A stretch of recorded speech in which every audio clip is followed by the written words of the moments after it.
थी, वो अच्छे से काम कर रहा था, उसने घर को अच्छे से संभाला हुआ था और उसने मेरा पूरा विश्वास भी जीत लिया था। और मैंने घर में उसके आने के बाद अलग से एडिशनल कैमरे भी लगाए थे। इसी बीच गुरुवार को 4 दिन पहले मैं शाम को जब घर लौटा तो मैंने उसको बोला कि मुझे बहुत तेज़ भूख लगी है, आज मैंने खाना नहीं खाया है, काम बहुत ज़्यादा था, तो मेरे लिए खाना बना दे। उसने पूछा कि आप क्या खाओगे? मैंने कहा तुझे जो ठीक लगता है वो बना दे। तो उसने कहा कि टमाटर की चटनी और दाल बना देता हूँ। मध्य प्रदेश के इंदौर में एक बहुत बड़ी चोरी की घटना सामने आई है, जिसको अंजाम किसी बाहर के लुटेरे ने नहीं बल्कि घर के ही नौकर ने दिया है।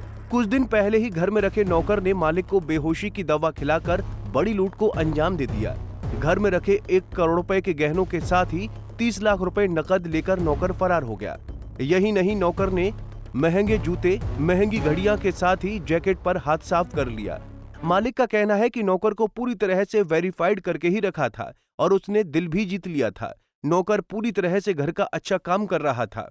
घटनाक्रम ये है कि मैंने 1 दिसंबर को उसको दिल्ली की एक एजेंसी है उसके थ्रू वेरीफाइड करके रखा था और महू में एक एजेंसी है जो उसके संपर्क में थी, उन्होंने उसको रखा था और हमने प्रॉपर उसके बारे में बैकग्राउंड चेक किया था कि कहाँ से है वो, क्या है, सारी चीज़ें पता चली थी। तब जाके हमने उसको 1 दिसंबर को यहाँ महू बुलाया था इंदौर। वो अच्छे से काम कर रहा था, उसने घर को अच्छे से संभाला हुआ था और उसने मेरा पूरा विश्वास भी जीत लिया था। और मैंने घर में उसके आने के बाद अलग से एडिशनल कैमरे भी लगाए थे। इसी बीच गुरुवार को 4 दिन पहले मैं शाम को जब घर लौटा तो मैंने उसको बोला कि मुझे बहुत तेज़ भूख लगी है, आज मैंने खाना नहीं खाया है, काम बहुत ज़्यादा था, तो मेरे लिए खाना बना दे। उसने पूछा कि आप क्या खाओगे? मैंने कहा तुझे जो ठीक लगता है वो बना दे। तो उसने कहा कि टमाटर की चटनी और दाल बना देता हूँ। खाने के बाद अनीस मोहम्मद बेहोश हो गया था और जब उसे होश आया तो वो अस्पताल में भर्ती था। पूरा मामला इंदौर के तेजाजी नगर थाना क्षेत्र के सिल्वर स्ट्रिंग कॉलोनी का है। यहाँ पर मोहम्मद अनीस नाम के शख्स ने 1 दिसंबर को ही नेपाल के एक नौकर को हायर किया था। 13 तारीख को अनीस घर पहुँचा और अपने नौकर को खाना बनाने को बोला।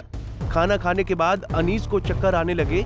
वहीं सीसीटीवी फुटेज में भी नौकर कैद हुआ है। तो कई सारा गोल्ड मुझे गिफ्ट के रूप में मिला था।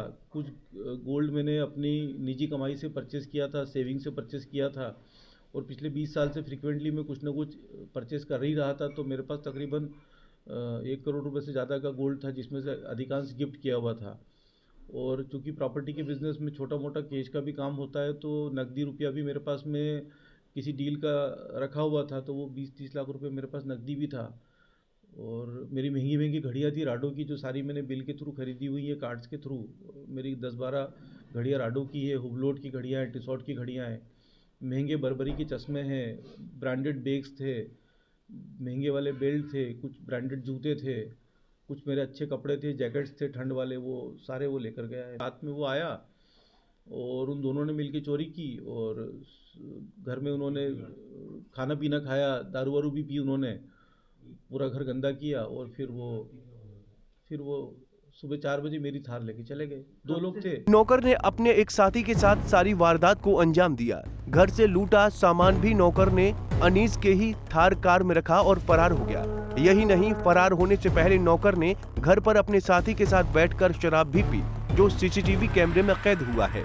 शिकायत रजिस्टर कराई गई है। उसका नाम है अनीस मोहम्मद। उसके द्वारा ये बताया गया कि 1 तारीख को उसने एक नेपाली केयर टेकर और सर्वेंट रखा था जो खाना बनाता था, उसकी केयर भी करता था। और ये बेसिकली मूलतः महू का रहने वाला है, ये जो फरियादी है, और महू में ही उसका घर है। यहाँ पर सिल्वर स्प्रिंग में एक डबल स्टोरी उसकी जो वो है, उसने एक फ्लैट लिया हुआ है, वहाँ पर वो रह रहा था और 1 तारीख को इसको लिया था। 12 तारीख की रात को उसको शराब पी थी, शायद कुछ मिला दिया था, वो उठ नहीं पाया और सुबह 4:45 बजे के करीब वो जो सर्वेंट था वो अपने एक साथी को बुलाया और साथी को लेकर वो वहाँ से, उनकी जो थार गाड़ी थी, थार गाड़ी को लेकर वो निकल गया। और साथ में अपने साथ वो जो महंगी घड़ियाँ, जैसा कि फरियादी के द्वारा बताया, कुछ महंगी घड़ियाँ थी जिसमें कुछ ज्वेलरी थी और कुछ कैश था। अभी उसने पूरा हिसाब नहीं दिया है, और जैसे हिसाब देगा तो उसको ऑन रिकॉर्ड लिया जाएगा। फिलहाल फरार होते समय नौकर सीसीटीवी कैमरे का डीवीआर पानी में फेंक कर चलते बने। वहीं पुलिस ने कुछ किलोमीटर दूर से अनीस की कार को बरामद कर लिया है, लिहाजा पुलिस नौकर को दबोचने के लिए प्रयास कर रही है। पंजाब केसरी टीवी के लिए सचिन बेहरानी की रिपोर्ट।